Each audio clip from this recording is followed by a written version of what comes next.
Quando vi avanza il ragù, voi che cosa fate?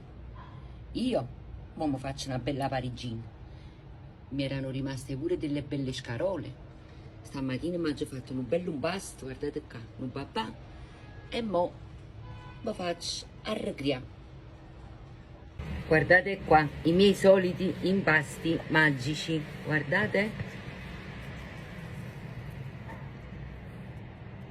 Io, magari, un papà, guardate qua.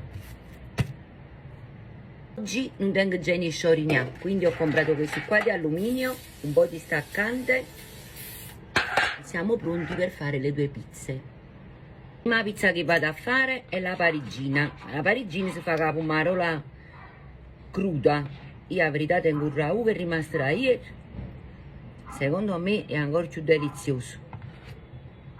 Un po' di parmigiano a cascata, così. E ci metti il prosciutto cotto, vedete? Guardate, ma bello.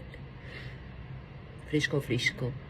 Ed una bella mozzarella di bufala. Se con il latte la prendete, se no desistete. Ecco qua, la tagliamo e la mettiamo sul prosciutto cotto così. Tuorno, vedete?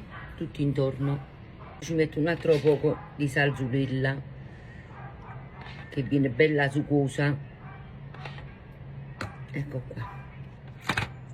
Un bel rotolo di pasta sfoglia e ce la azzecchiamo sopra, a così. Parigina ognuna fa a modo suo, io la faccio così. Io non so se sono parigine, chi mi piglia per francese, chi mi piglia per spagnolo, chi ci mette l'uovo sopra, io ci metto la salsa. Faccio un'altra bella grattata di formaggio, tutto sempre tuorno, ecco qua.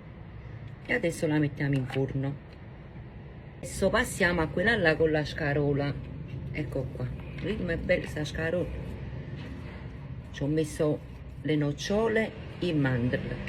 La verità le tenevo, le ho frullate e ce la giornata dentro. Guardate qua che bellezza, guardate. Avete fatto, ognuno fa come vuole. In coppia di scarola ci mette parmigiano. Ecco qua. E una bella provola. La tagliamo a fettine e ci mettiamo la coppa. Ecco qua, abbondante, perché se ci ho mettito, ci ho trovato. Che sta qua, vedete, faccio marrone pure di mano. Guardate qua che bellezza, guardate. Qua ragazzi, mo la chiudiamo. Tanto bello, sistemato tutto tuorno. Mettete un bel filo d'olio sopra. E qua a mano ci lasciate un bello massaggino. Ci fate un bruttuso così al centro, che ha da sfiatare, e una bella brancata di parmigiano sopra, che si fa che la bella crosticina croccante. Adesso tutte e 2 in forno a 170 gradi per circa un'ora. Ogni tanto diatela da noi e facile usare gli scini. Le cambiate di posto. Ecco qua ragazzi, la pizza con la scarola è pronta.